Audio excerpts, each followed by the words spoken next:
à tous, ravi de vous retrouver pour cette nouvelle page d'actualité en Savoie-Mont-Blanc. Voici les titres que nous allons développer en ce vendredi 12 mai. Les candidats aux législatives continuent de présenter leur programme. Annabelle André-Laurent pour les Républicains et l'UDI, tout comme Frédéric Champly, sans étiquette et défenseur de la vallée de l'Arve. Mais c'est sur Patrick Mignola que les yeux étaient rivés aujourd'hui après sa désignation de candidat avec le mouvement La République En Marche. Et puis nous irons du côté de Blois à la fin de ce journal. Les élèves d'une école maternelle se sont prêtés au jeu du théâtre avec Alain Benzoni. Nous avons suivi l'une des répétitions. On débute donc ce journal avec notre page législative. Patrick Mignola, candidat sur la 4e circonscription de Savoie pour La République En Marche, donnait une conférence de presse cet après-midi.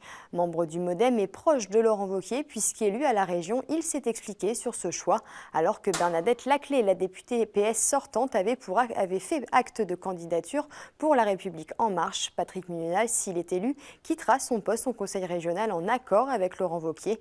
Il n'a pour le moment pas annoncé le nom de son suppléant, mais il se murmure qu'il pourrait s'agir d'une femme. On écoute Patrick Mignola au micro de Sébastien Germain. Lorsque j'ai été sollicité, j'ai eu un temps d'hésitation, je dois l'avouer, voilà, parce que comme vous le savez, j'étais plutôt sur un chemin confortable où on me proposait d'aller aux élections sénatoriales au mois de septembre. Je préfère prendre le risque de dès aujourd'hui pouvoir contribuer à donner à notre président une majorité à l'Assemblée nationale. Vous savez, avec Laurent Wauquiez, on se savait en désaccord sur de nombreuses questions nationales et on avait trouvé des accords sur les politiques régionales. Dès lors que je prends des responsabilités qui ont une envergure plus nationale, chacun en tire les conséquences et je prends du temps pour me consacrer à cette campagne. C'est assez simple. Moi, dans cette élection, j'ai qu'un seul adversaire, c'est le Front National. Les autres, ce sont des rivaux ou ce sont des rivales que je respecte. Ce qui m'importe, ce n'est pas d'être candidat contre les autres, c'est d'être candidat pour créer une majorité présidentielle. Ça a toujours été mon viatique en politique, respecter chacun, mais pouvoir agir au service des autres. Et puis ce matin à Mété, c'est Annabelle André-Laurent, candidate LR-UDI, qui a lancé sa campagne sur la première circonscription de Haute-Savoie. Au cours de cette conférence de presse, elle a d'abord insisté sur sa connaissance du monde du travail et se place en candidate de terrain. Elle a aussi mentionné son désir de faire plus pour les agriculteurs et l'écologie. Annabelle André-Laurent succède à Bernard Accoyer, qui sera cette fois-ci son suppléant. Pas forcément une pression, selon elle. On l'écoute au micro de Guillaume Lesquer. C'est un honneur pour moi de pouvoir être la candidate de la première circonscription. C'est un honneur, c'est aussi un vrai défi, mais Bernard Accoyer a accepté d'être mon suppléant. J'ai la chance de pouvoir bénéficier de son expérience, de sa connaissance aussi de l'institution, du territoire, des projets, des dossiers. C'est un vrai atout que je porte aussi. Lorsque je vais être élue, j'espère bien être élue, je pars gagnante pour les élections législatives du 11 et 18 juin, d'avoir mon expérience professionnelle, mon engagement progressif sur le terrain au quotidien au niveau des concitoyens et en même temps un parrain comme Bernard Accoyer. Tout ça fait que je pourrais être efficiente, efficace dès mon arrivée à l'Assemblée nationale. C'est extrêmement important, le mandat est court et il va falloir être tout de suite prête à travailler et à réformer notre pays.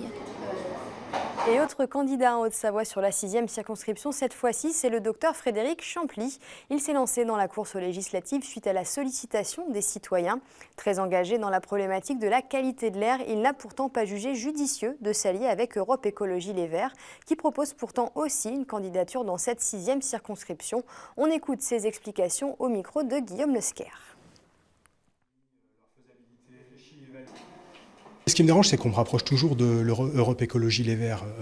Non, je n'ai pas d'alliance à faire avec Europe Écologie Les Verts, parce que pour moi, ce n'est pas un problème d'écologie, c'est un problème de santé publique. Notre qualité d'air est une problématique annuelle qui impacte la santé des gens, et ce n'est pas un problème d'écologie. Notre planète se remettra très largement des microparticules que nous émettons, je tiens à rassurer tout le monde. Ceux qui ne s'en remettent pas, c'est nos générations, c'est ceux qui respirent au quotidien la qualité de l'air. Donc c'est un problème de santé publique. Je ne me reconnais pas d'une fibre écologiste plus qu'autre chose. Donc c'est un problème de santé publique.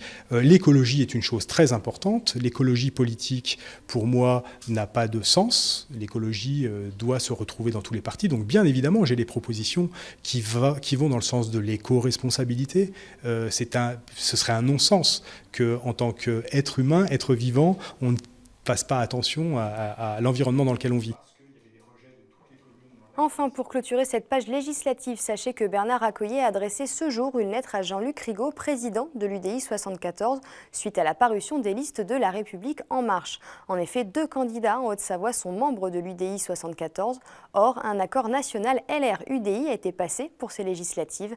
Bernard Accoyer, secrétaire général des Républicains, demande donc à Jean-Luc Rigaud de prendre les dispositions nécessaires pour éviter toute confusion auprès des électeurs. La campagne est bel et bien lancée et rien ne sera donc laissé au hasard. Focus à présent sur les conciliateurs de justice, leur rôle résoudre des conflits avec un tiers. D'ailleurs, depuis la nouvelle loi datant de novembre 2016, elle oblige à avoir recours à leur service. Objectif, désengorger les tribunaux. Cette nouvelle réglementation vient avec des sessions de formation qui permettent aussi, entre les différents conciliateurs, d'échanger sur leurs expériences. Guillaume Lesquer était sur place.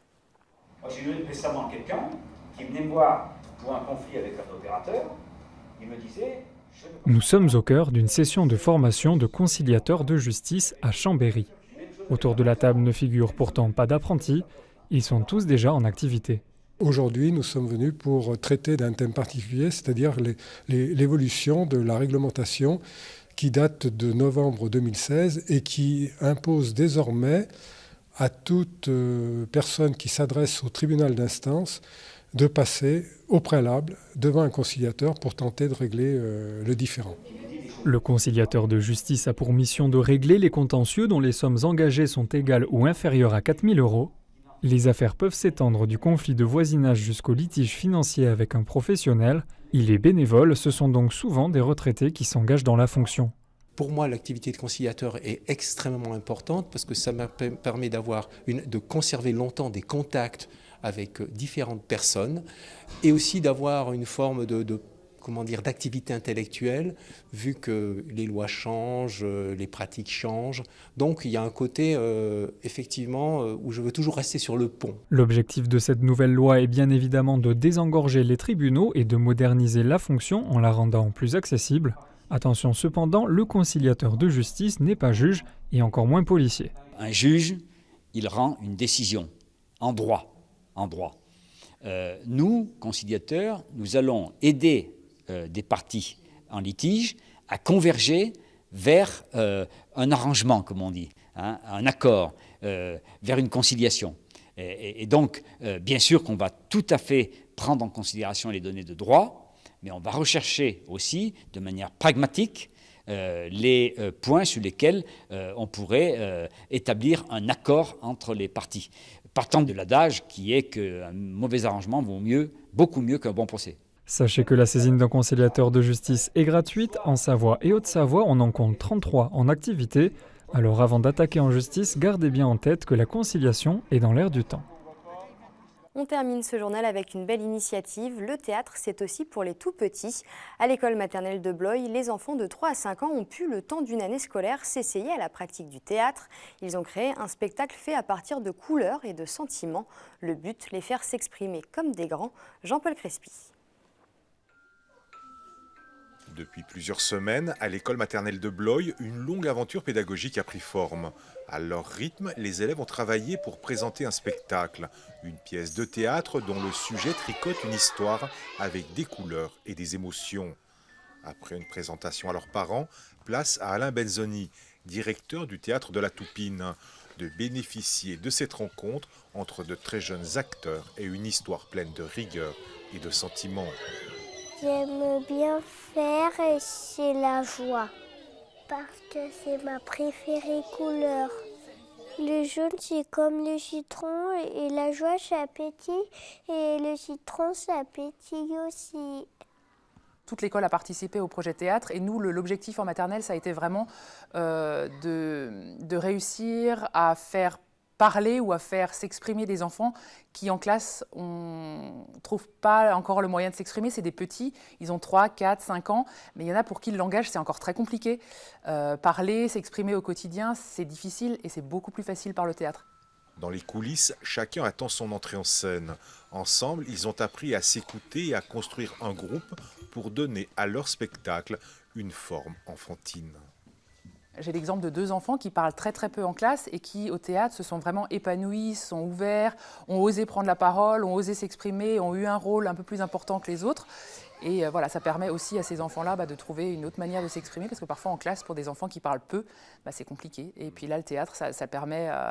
il n'y a pas encore d'inhibition en maternelle, donc ils osent, ils se lancent, et c'est chouette. Pour ces enfants-là en particulier, c'est important. Ça fait du bien de voir ça. Ça fait du bien dans cette société où chacun devient un nombril à pattes. Ça fait vraiment du bien de voir des petits gamins comme ça, où on leur fait passer des choses intelligentes. Donc c'est vraiment super, quoi. Moi, j'ai bien aimé ce moment. C'est des moments tout simples, vraiment importants, je trouve, parce que, justement, rares peut-être. Ce spectacle est une réussite, une porte qu'ils ont ouverte ensemble pour mieux se connaître et travailler dans le respect de l'autre. Une étape franchie dans le long processus de leur apprentissage. À noter que le petit JT de lundi prochain se trouvera à l'école de Blois. C'est la fin de cette édition. Merci à tous de l'avoir suivi. On se retrouve juste après avec Sébastien Germain pour Médiasphère. N'oubliez pas notre site internet 8montblanc.fr. Passez un très bon week-end et à lundi.